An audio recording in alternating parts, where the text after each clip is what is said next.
ॐ भूर्भुवः स्वः तत्सवितुर्वरेण्यं भर्गो देवस्य धीमहि धियो यो नः प्रचोदयात्।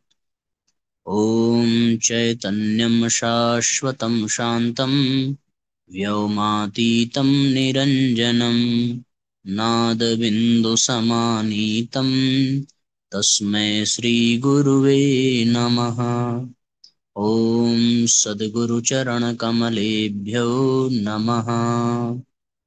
वन्दे भगवतीं देवीं श्रीरामं च जगद्गुरुं पादपद्मे तयोः श्रुत्वा प्रणमामि मुहुर्मुहुः। परम पूज्य गुरुदेव परम वंदनीय माता जी के दिव्य संरक्षण में विराजमान ऑनलाइन दैनिक स्वाध्याय के आज के कार्यक्रम में आप सभी आत्मीय बंधुओं का बहुत बहुत स्वागत, बहुत बहुत अभिनंदन है साथियों।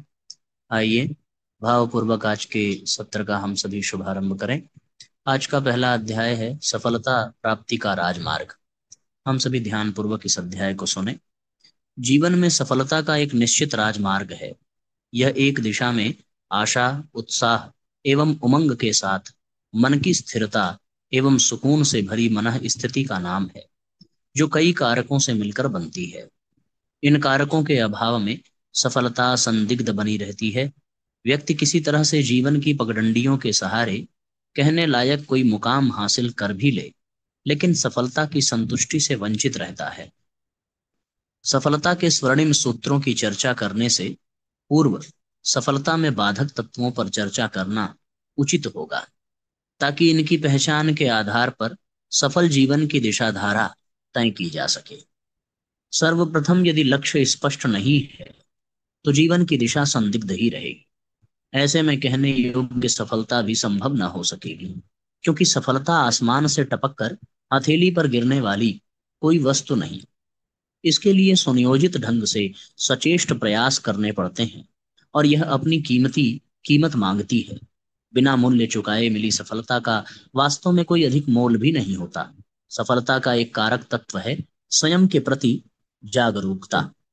आत्म जागरूकता के अभाव में सफलता संभव नहीं होती, क्योंकि जब तक व्यक्ति अपनी शक्तियों व कमियों से परिचित न हो, अपनी क्षमताओं से अनभिज्ञ हो तथा अपनी संभावनाओं के प्रति आश्वस्त न हो, तो सही लक्ष्य निर्धारण कैसे हो सकता है।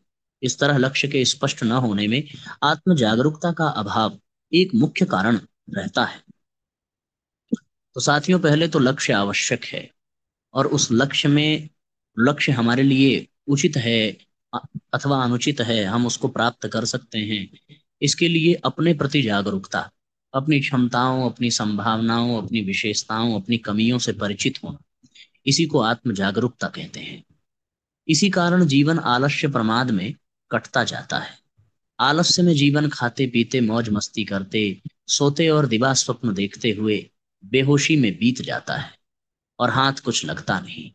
ऐसे ही ज्वलंत ध्येय के अभाव में प्रमाद भी व्यक्ति को लक्ष्य सिद्धि से वंचित रखता है। रोज काम को टालते रहने की प्रवृत्ति प्रमाद के कारण ही बनती है। आलस्य प्रमाद के कारण जीवन किधर जा रहा है, इसकी भी सुध नहीं रहती, और जब होश आता है तब तक काफी देर हो गई होती है। साथियों, शारीरिक शिथिलता को आलस्य कहते हैं। आज के काम को कल पे टाल देना, लुंज पुंज बने रहना, सोते रहना, मस्ती करना, ये शारीरिक शिथिलता है। पर मानसिक शिथिलता जो है, यानी मानसिक रूप से शिथिल हो जाना, उसको प्रमाद कहते हैं। ये आलस्य प्रमाद हम अपने प्रति जागरूक होने के लिए सबसे बड़ी बाधा है। रोज काम को टालते रहने की प्रवृत्ति प्रमाद के कारण ही बनती है। आलस्य प्रमाद के कारण जीवन किधर जा रहा है, इसकी भी सुध नहीं रहती, और जब होश आता है तब तक काफी देर हो गई होती है। इनका सम्मिलित प्रभाव जीवन में अनुशासन की कमी के रूप में पड़ता है। ऐसे में व्यक्ति की ईश्वर प्रदत्त शक्तियां यूं ही व्यर्थ नष्ट होती रहती हैं। सफलता के लिए तन मन व अंतरात्मा की क्षमताओं का जो सम्मिलित प्रयास अपेक्षित रहता है, वह अनुशासन के अभाव में संभव नहीं हो पाता। तो साथियों, ये सम्मिलित प्रभाव जीवन में अनुशासन की कमी के रूप में पड़ता है। बहुत बड़ा प्रभाव ये पड़ता है। एक तो आलस्य और प्रमाद, दूसरा एक ये है कि अनुशासनहीनता। इस अनुशासनहीनता के नाते ये दिक्कत होती है। आगे लिखते हैं कि वह अनुशासन के अभाव में संभव नहीं हो पाता। पानी को उबलने के लिए एक निश्चित तापमान की आवश्यकता रहती है। इसी तरह लक्ष्य सिद्धि में भी निश्चित उत्साह, पुरुषार्थ एवं अनुशासन की आवश्यकता रहती है, जिसके अभाव में व्यक्ति वांछित सफलता से वंचित रह जाता है। आत्मसम्मान की न्यूनता एवं आत्मविश्वास की कमी इसके स्वाभाविक परिणाम होते हैं, जिसके कारण व्यक्ति स्वयं के प्रति स्वस्थ धारणा नहीं बना पाता। वह हीनता से ग्रस्त रहता है और नकारात्मक सोच का शिकार हो जाता है। सफल व्यक्तियों से आवश्यक प्रेरणा ग्रहण करने के बजाय अनावश्यक ईर्ष्या, द्वेष एवं दोषारोपण के भाव के कारण मन स्थिति ऐसे में विषाक्त रहती है। दृष्टिकोण में दोष के चलते ऐसे में जीवन भी दूषित हो जाता है। ऐसे में व्यक्ति अपने आप में कुछ इस कदर उलझ जाता है कि वह दूसरों को भी समझ नहीं पाता। किसी परिस्थिति के सम्यक मूल्यांकन एवं तदनुरूप सही निर्णय की क्षमता से भी चूकने लगता है। दूसरों के साथ तालमेल का अभाव एवं कमजोर संवाद कौशल के कारण व्यक्ति पारिवारिक एवं सामाजिक जीवन में भी असफलता का दंश झेलने के लिए विवश बाध्य होता है, और सब मिलाकर व्यक्ति एक हारा हुआ जीवन जीने के लिए अभिशप्त होता है। ऐसे में जीवन असुरक्षा, ईर्ष्या, द्वेष एवं भय के भाव से आक्रांत हो जाए तो कोई बड़ी बात नहीं। इससे भी आगे जीवन के अवसाद के गहन अंधेरे में खोने का खतरा रहता है, और बहुमूल्य जीवन यूं ही बर्बाद होता हुआ प्रतीत होता है। और एक असफल जीवन को जीते जाना व्यक्ति की नियति बन जाती है।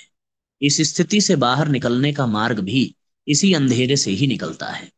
इसी के बीच दीपक जलाने के साहस के साथ सफलता की नई राह तलाशी जा सकती है। इसके लिए सबसे पहले अपने जीवन का उद्देश्य खोजें। आपके जीवन में किन चीजों को लेकर उत्साह व रुचि है? आपका जीवन उद्देश्य क्या है? इसे तलाशें। अब इसी के इर्द गिर्द अपने जीवन का लक्ष्य तय करें। नित्य आत्म समीक्षा करें। स्वाध्याय, सत्संग का सहारा लें। इनके प्रकाश में जीवन के उद्देश्य में नए प्रकाश का संचार होगा। इसमें नवीनता आएगी। जीवन लक्ष्य को और स्पष्ट करने के लिए विशेषज्ञों की राय भी ली जा सकती है। यह आवश्यक है कि तय लक्ष्य स्पष्ट हो, व्यवहारिक हो, आपकी रुचि से जुड़ा हो, समाजोपयोगी हो, जिसको आप नियमित आधार पर हासिल कर सकते हो। इसी के साथ जीवन की प्राथमिकताएं तय करें व नित्य क्रम के आधार पर उन्हें हासिल करने की योजना बनाएं, तथा दिन भर इस पर टिके रहने का भरसक प्रयास करें। रात को समीक्षा करें कि आज की उपलब्धि क्या रही, व कहाँ चूक रह गई, और अगले दिन के लिए नई कार्य योजना बनाकर दुगने उत्साह के साथ मैदान में उतरें। इस तरह जीवन स्वतः ही अनुशासन के दायरे में आ जाएगा। जीवन दृष्टि में स्पष्टता के साथ जीवन शैली में भी निखार आएगा। आहार, विहार, विचार एवं व्यवहार के हर आयाम निखरने लगेंगे। इन्हीं के साथ आत्मसम्मान का भाव पुष्ट होगा, आत्मविश्वास में वृद्धि होगी, सकारात्मक मानसिक सोच पनपेगी, और जीवन में नूतन आशा उत्साह का संचार होने लगेगा। सफलता जो पहले एक दिवा स्वप्न जैसी लगती थी, अब जीवन की वास्तविकता प्रतीत होने लगेगी। अब दूसरों से प्रतिद्वंदिता, द्वेष के बजाय सहकार एवं सहयोग के भाव विकसित होंगे, और जीवन में समग्र सफलता की संभावनाएं साकार होती देखी दिखेंगी। इसी के साथ भावनात्मक परिपक्वता का विकास होगा, आपसी समायोजन बेहतर होगा, तथा संवाद कौशल में भी सुधार आएगा। आपसी संबंध, रिश्ते बेहतर एवं प्रगाढ़ होना प्रारंभ होंगे। कुल मिलाकर जीवन सफलता के नित नवीन सीढ़ियों पर चढ़ रहा होगा, और अंतर सार्थकता के भाव के साथ ओतप्रोत होगा। असफलता को सफलता में रूपांतरित करने का यह निश्चित राजमार्ग है, जिसे अपनाकर कोई भी मनचाही उस सफलता का अधिकारी बन सकता है।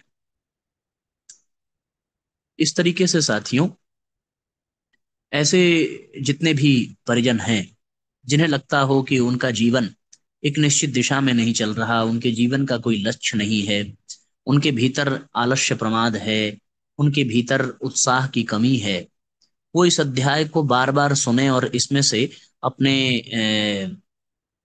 आप को ठीक करने के लिए सूत्रों को धारण करें, आत्म समीक्षा करें, हम में कहाँ कमी है। उस आत्म समीक्षा के पश्चात जो कमी हो उसको ठीक करने के लिए स्वाध्याय और सत्संग का सहारा लें। इससे जीवन में नई ऊर्जा, नए प्रकाश और नए भाव का संचार होगा। हम अपने भीतर को मजबूत बनाते चले जाएंगे, योग्य बनाते चले जाएंगे, श्रेष्ठ बनाते चले जाएंगे। ये बहुत सुनहरा क्रम हो जाएगा साथियों। अगला है गायत्री यज्ञ और सामाजिक क्रांति, जिसे हम लोग करने जा रहे हैं। परम पूज्य गुरुदेव के मार्गदर्शन में, नेतृत्व में ये सारा का सारा क्रम जो नित्य चल रहा है गायत्री परिवार के द्वारा, उस विषय में आइए। वंदनीय माता जी लिखती हैं, पूज्य गुरुदेव को जैसा मैंने देखा और समझा। गायत्री यज्ञ के विषय में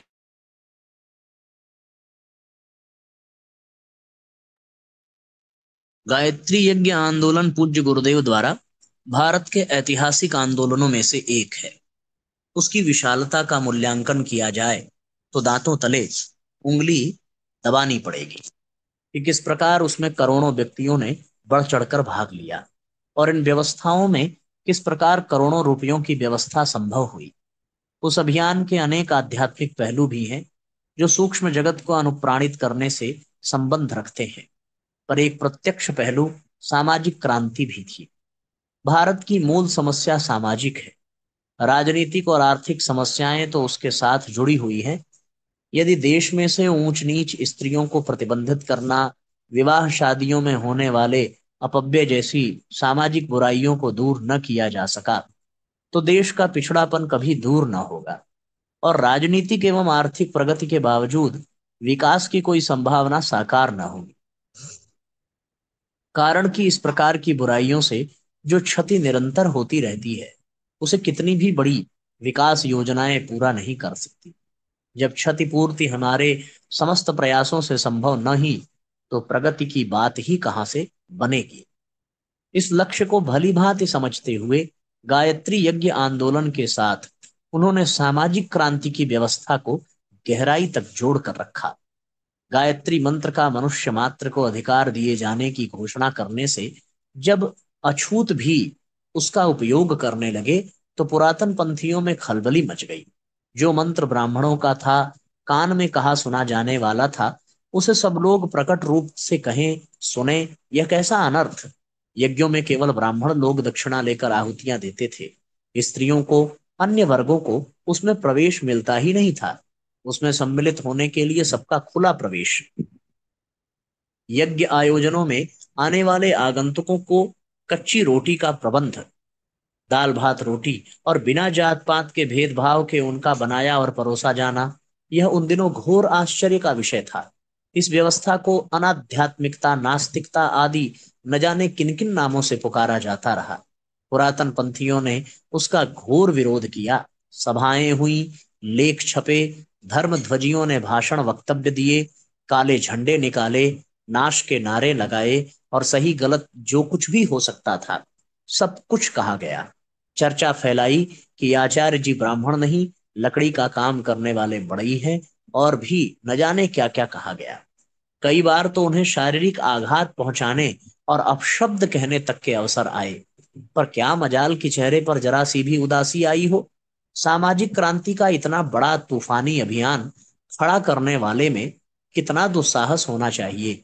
उसे देखना नापना हो तो इस 110 पाउंड भारी हाड़ मांस के पिंड में कितनी प्रचंड दृढ़ता विद्यमान है, यह उनके समीप ही जाकर जाना जा सकता है।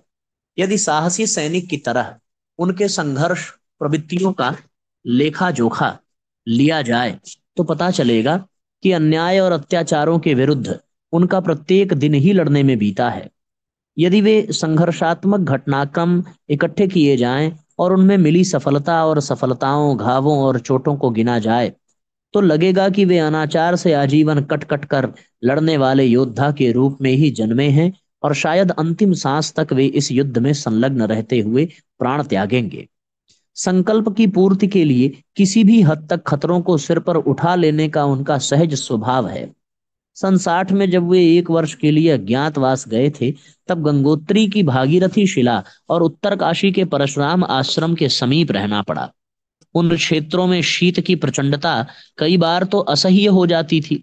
सर्प, रीछ, व्याघ्र और दूसरे हिंसक जंतुओं से जीवन का संकट भी, एकाकी जीवन में भोजन तक की व्यवस्था तथा अनेक प्रकार की संभावित आशंका, सूनेपन की नीरसता तथा ऊब, इन सब बाधाओं के रहते अपने मार्गदर्शक का बताया साधन क्रम करना ठहरा सो किया। डर तो उन्हें छू भी नहीं गया था। कठिनाइयों से अटखेलियां करने में न जाने कैसा मजा उन्हें आता था।